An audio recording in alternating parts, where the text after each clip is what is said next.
The gravy was still steaming in the boat when my son stood up and decided the rest of my life for me. I had made the roast the way I always did, the way his father liked it, with the carrots soft and the potatoes browned at the edges. The table was full. 12 of us, maybe 13, elbows close, the good plates out. I was leaning over to pour the gravy onto Daniel's plate first, because he was my son, and that is simply what a mother's hand does without asking, when he tapped his fork against his water glass. "Everybody, hold on a second," he said. "I want to say something." I thought it was a toast. I almost smiled. "Mum," he said, and he was using his warm voice, the one he uses when he wants you to believe a thing is kindness. "Heather and I have been talking, and we found a wonderful place, really wonderful. Sunny rooms, people her own age, nurses right there if she needs them. We think it's time." I kept pouring. I did not understand yet that he was talking about me as if I had already left the room. "It's just too much house for one person now," he went on. "So we'll take care of all of it, the selling, the paperwork, all of it. Mum won't have to lift a finger. We just think it's time she was somewhere she'd be looked after." He said she. He said Mum won't have to. He stood there in my dining room, under the light fixture his father and I hung the first autumn we owned this place, and he announced where I would be moving the way you'd announce a vacation already booked. I set the gravy boat down. Quietly. I remember the small sound it made against the table. I did not say no. I did not say anything at all, not right away. I have learned that silence makes some people nervous enough to show you who they really are, and so I let it sit there over the table like the steam off the roast. I watched instead. I watched my son look everywhere but at my face. He looked at his plate, at Heather, at the salt shaker, at the window behind my head. A man who is sure he is doing the right thing looks his mother in the eye. Daniel could not. I watched Heather. There was a brochure peeking out of the top of her bag where it hung on the chair, glossy and folded, a corner of green lawn and white railing showing. She had not pulled it out tonight on a whim. The decision had been made in some other kitchen, on some other evening, long before they set foot in mine. "It's really for the best, Eleanor," my cousin's wife said softly, "the way you'd speak to someone who had not understood." "It's just too much for her now," someone else agreed, about the house I had cleaned that very morning. Then one of the little ones asked why Grandma was leaving, and I heard Heather lean down and whisper, "Grandma's getting a little forgetful, sweetheart." Forgetful. I had balanced my own checkbook at that kitchen table before sunrise. I knew to the dollar what was in every account I held. I had taught grown men and women to read for 30 years, and not one of them ever called me forgetful. But I held my tongue, because a woman defending her own mind to a room that has already decided only proves their point for them. Only Claire, my granddaughter, kept still. 19 years old, and the one person at that table who let her eyes drop to her plate instead of looking at me with that soft, sorry pity. She knew something was wrong with the whole shape of it. I could see it in her shoulders. So I reached for the dish in front of me. "Potatoes, anyone?" I said, and I passed them down the table with a steady hand. And when the talking moved on, I turned to my son and said, simply, "Thank you for thinking of me, Daniel." He smiled, relieved. He thought it was over. He thought I had folded. They mistook my quiet for agreement. It was the last time they would make that mistake. There was a plain manila envelope on the chair beside me. I had set it there before dinner, before any of them arrived. But to understand what was inside it, you have to understand how I came to fill it, because that envelope did not appear out of nowhere. It took 3 weeks, 2 appointments, 1 frightening afternoon, and 1 sentence I was never supposed to hear. You have to understand what that table meant to me, or none of the rest of it will make sense. I had been setting it for 40 years. Every Sunday, without fail, through funerals and births, and the long flat years in between. When Walter was alive, we did it together, Him carving at the head, me carrying the dishes in from the kitchen. After he passed, 4 years ago now, I kept doing it alone. People said I should rest. I told them the table was how I stayed alive. I cooked, because cooking was the one language no one ever talked back to. The roast, the green beans with the almonds Daniel liked as a boy, the pie cooling on the sill. I learned that recipe from Walter's mother, and I made it the same way every single week, so my family would always have one place in the world that smelled like coming home. I was a teacher before I was anything else. For 30 years I taught reading at the county library, mostly to grown men and women the world had quietly written off, who came to me late and ashamed and left able to read to their own children. I know what it is to be looked past. I had just never expected to feel it at my own table. When Daniel was small, he sat in the third chair from the end, the one with the wobble we never fixed, and he used to fold his napkin into a little tent and call it his house. I would look at him and think there was nothing on this earth I would not do for that boy. And I did. When his father died and money got tight for them, I helped quietly. I paid a semester of my granddaughter's tuition and told no one. I sat with the children when Heather went back to work. I kept the lights on and the door open and the kettle warm, so they would always have somewhere to come back to. I believed that if I kept feeding them, they would keep needing me. And I believed, God help me, that being needed was the same as being loved. That was my mistake. Not the cooking, not the helping, the believing. Because a chair set out of love saves you a place. A chair set out of habit only waits for you to be done with it. And once I let myself see it, I could not stop. The birthdays came back to me. Mine always remembered a day or two late, with a text message and a small apology. Theirs never forgotten, never. The phone calls, only when the babysitter fell through or the water heater went, or somebody needed a recipe, a loan, a pair of hands. Never, on a slow Tuesday, just to ask how I was sleeping. But the one that stayed with me, the one I could see as clear as if it were happening again, was the Christmas 2 years back. The house was full that night. I had cooked since dawn. When it came time to sit, I carried the last dish in from the kitchen and looked for my place, and there was no place. The good seats, the ones near Daniel, and the warmth and the talk were all taken. Heather looked up at me, pleasant as anything, and gestured to the far end by the kitchen door, where the children sat. We put you down here, Eleanor, so you'd be close to the kitchen, in case anything needs doing. In case anything needs doing. At my own table on Christmas, I had been seated where the help would sit. Of course, I said, and I sat. A child beside me asked me to cut his ham, and I cut it.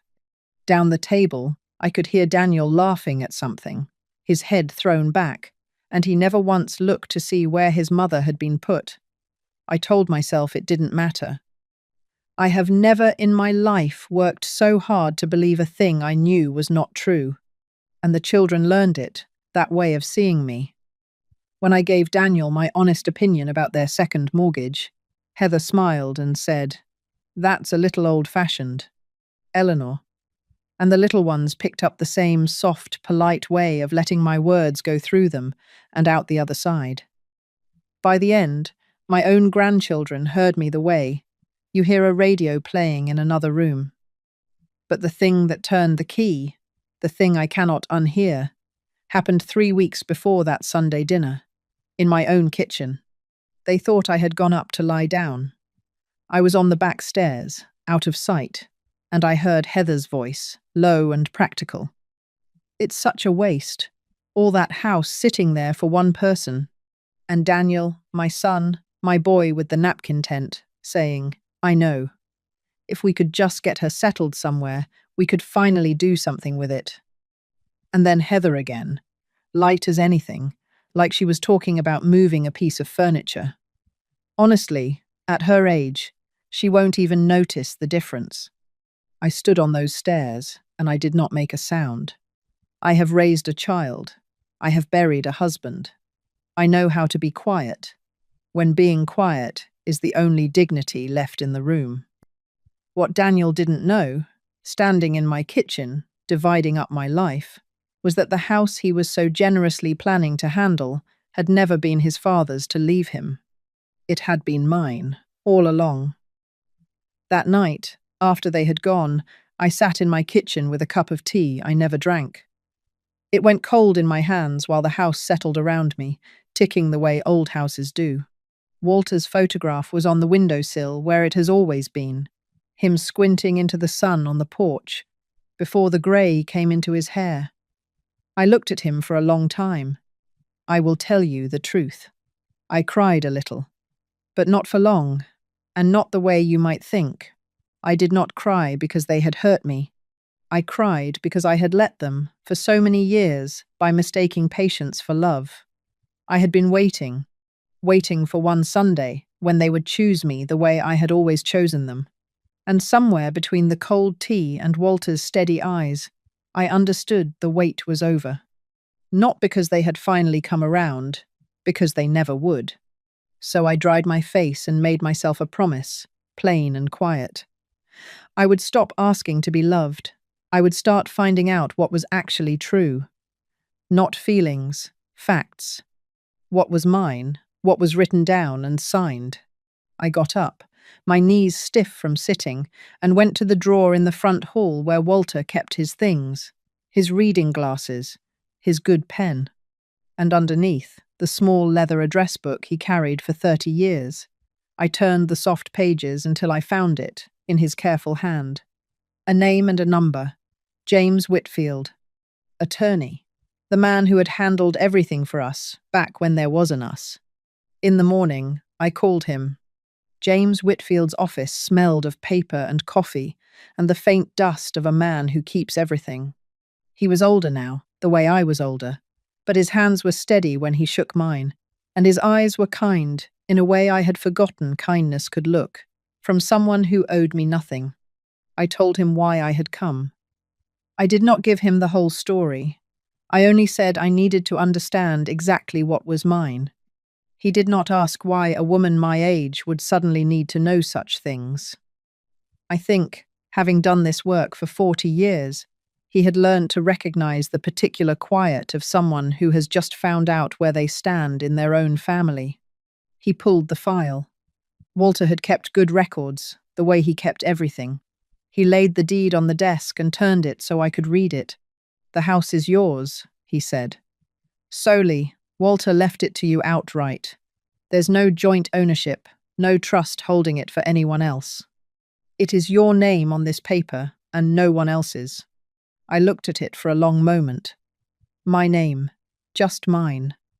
All those years I had let them speak of the house as though it were already half spent, already theirs, and it had been mine the whole time. "Your pension is your own as well," James went on, untouched. He paused. "There is one thing." He drew out an older document. The ink faded, and my breath caught when I saw the date. It was from the months before Walter died, when everything was hospitals and forms and a fear so large. I signed whatever was put in front of me. "This is a durable power of attorney," he said gently. "You named Daniel.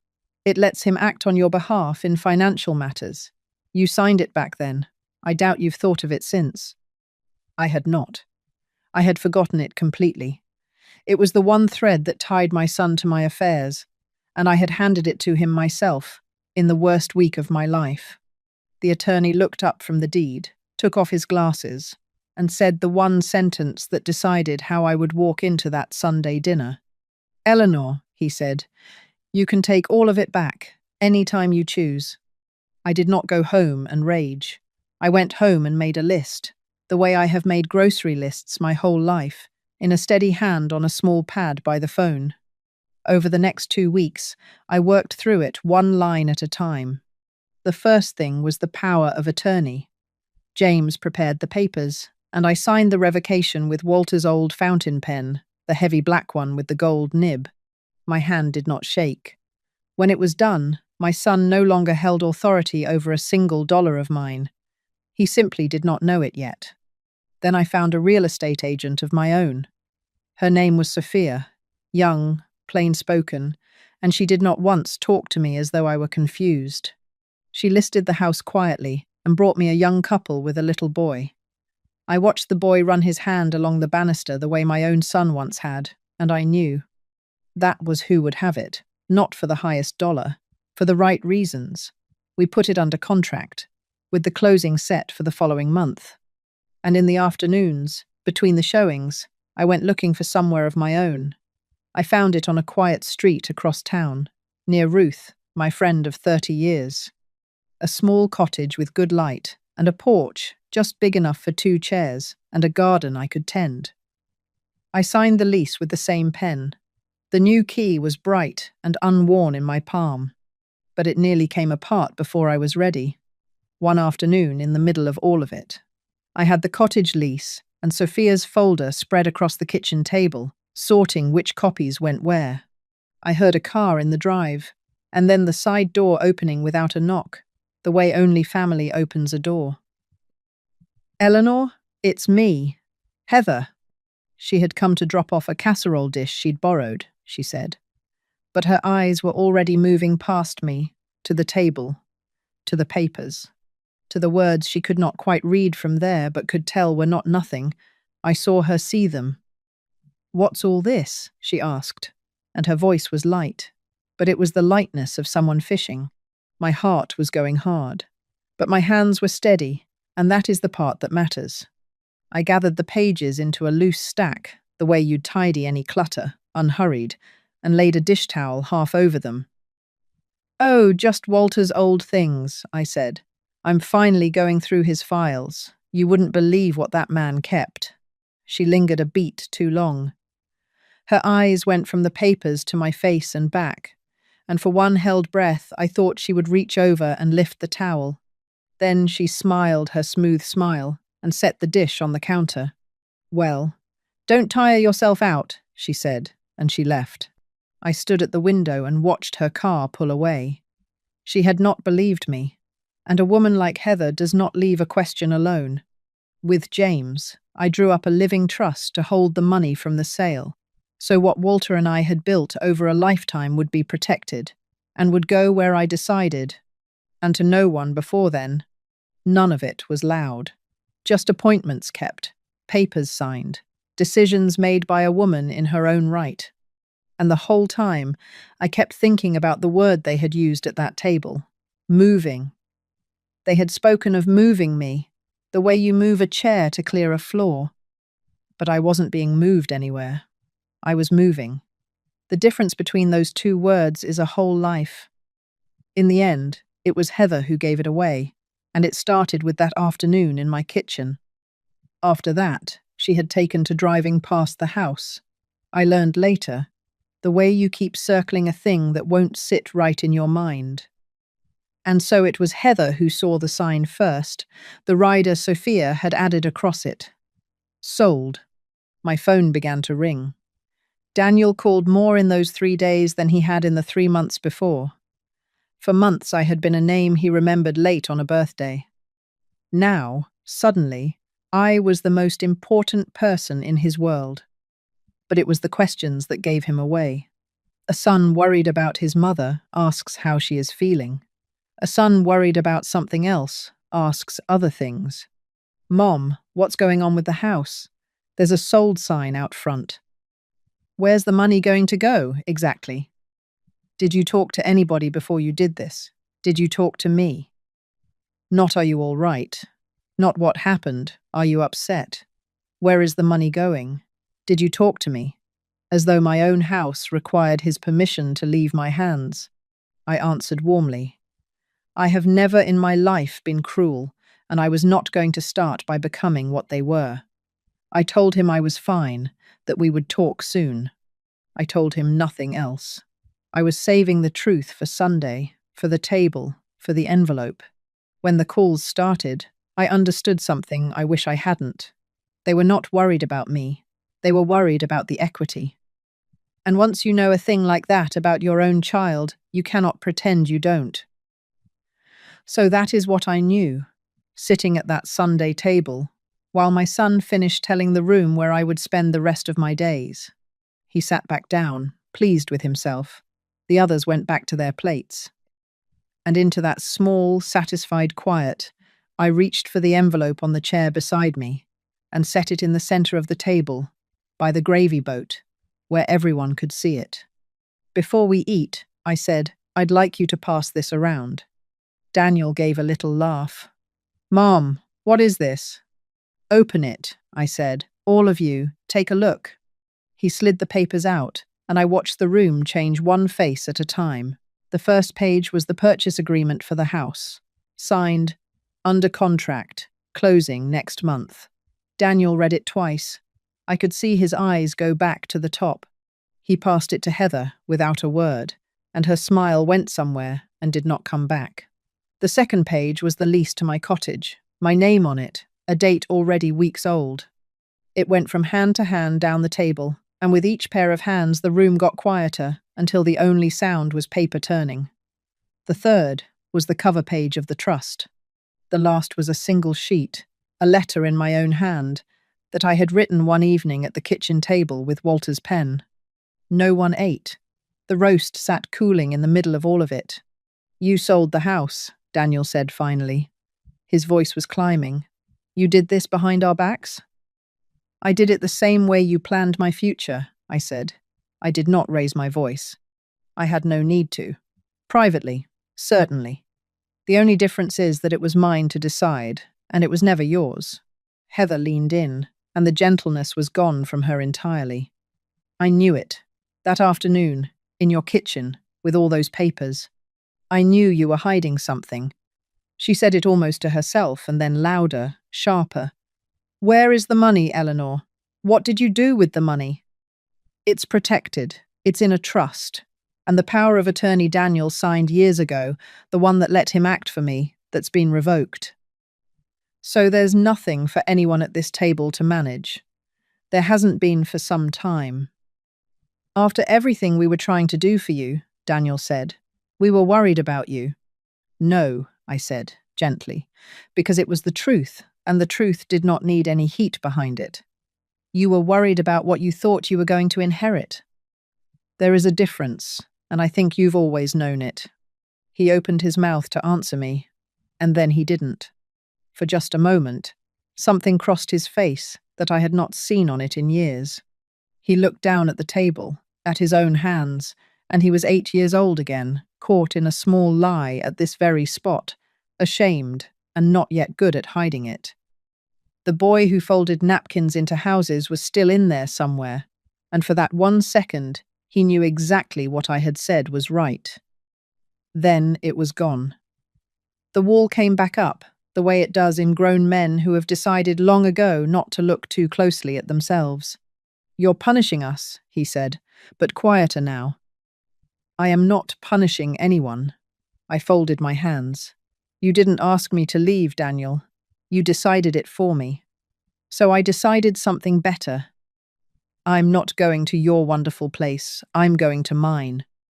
When the upset settled, because it always settles eventually, I told them the rest.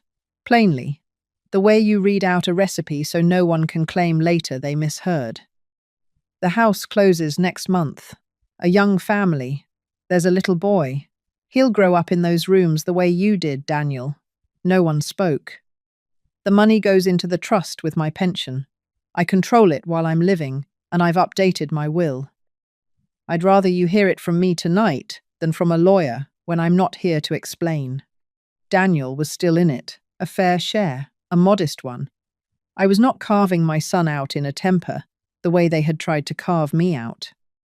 But the larger part would go 2 places. Claire's education, every cent of it, so one grandchild would never sit at a table and be made to feel like a debt. And the rest to the reading program at the library, where I had spent my working life. They had always known that part of me existed. They had simply never imagined it might cost them anything. That's not fair, Heather said. And here is the strange thing. For the first time that evening, I heard something real underneath her voice. Not greed, fear. They were stretched thinner than they ever let on, the two of them, and I had felt that house under their feet like a floor that might give way. I understood it. I even felt for it. But being afraid of falling does not give you the right to sell the ground out from under a living woman. It's entirely fair, I said, and not unkindly. It simply isn't what you expected. Those are not the same thing. I'll be at my own table next Sunday, I said, and I stood and gathered my cardigan from the back of the chair.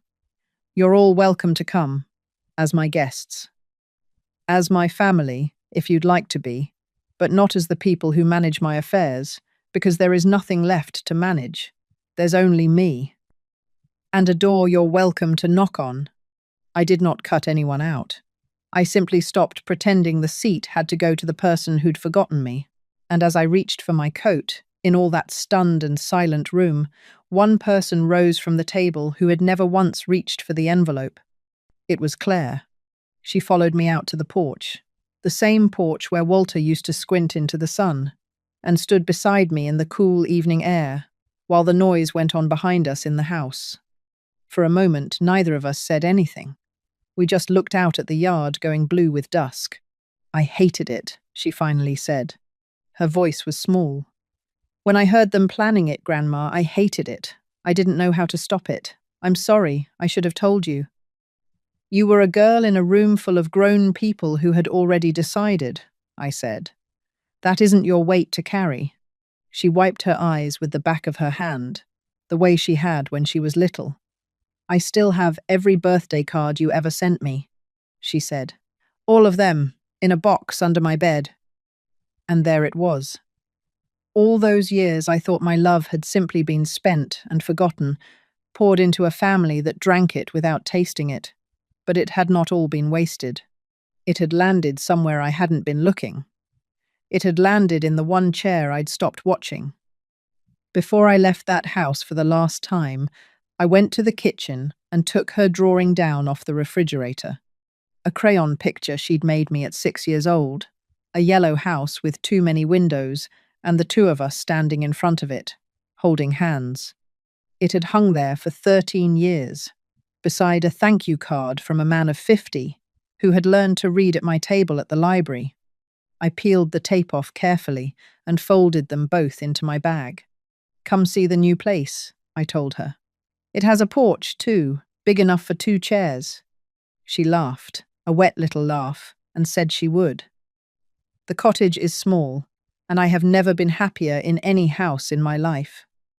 The morning light comes through the kitchen window and falls across a table I set for one, and I have learned that one is not a lonely number, it is a peaceful one. I make my tea and sit in the quiet, and there is no one passing me over, no one whispering that I am forgetful, no one dividing up my life while I hold the gravy. There is just the morning, and me, and the warm cup in my hands. Ruth comes by on Tuesdays. She talks to me like I am a whole person, which I am, which I always was. Claire's drawing hangs framed on the wall by the door now, the student's card tucked into the corner of the frame, the first things I see when I come home, and the last when I leave. The new key has stopped feeling new. It has worn smooth in my pocket, the way a thing does when it truly belongs to you.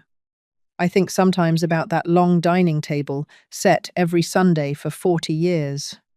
I gave it everything I had, and I never once asked whether my chair was set out of love or only out of habit. I know the answer now, and the strange thing is, it no longer hurts. Because I stopped waiting to be chosen, and I chose. A chair set out of habit, waits only for you to be done with it. A life you choose on purpose saves you a place every single day. In the spring, I am going to plant a garden, tomatoes, and the climbing roses Walter never let me put in because he said they were too much trouble. I have decided I like a little trouble, if it's mine. I sit on my own porch in the evenings now, in one of the 2 chairs, with my tea going cool the way it always does, and I am not bitter, and I am not lonely. I am free. I didn't raise my voice that Sunday. I raised an envelope. It turned out paper carries further than shouting ever did. Sometimes dignity does not arrive with shouting.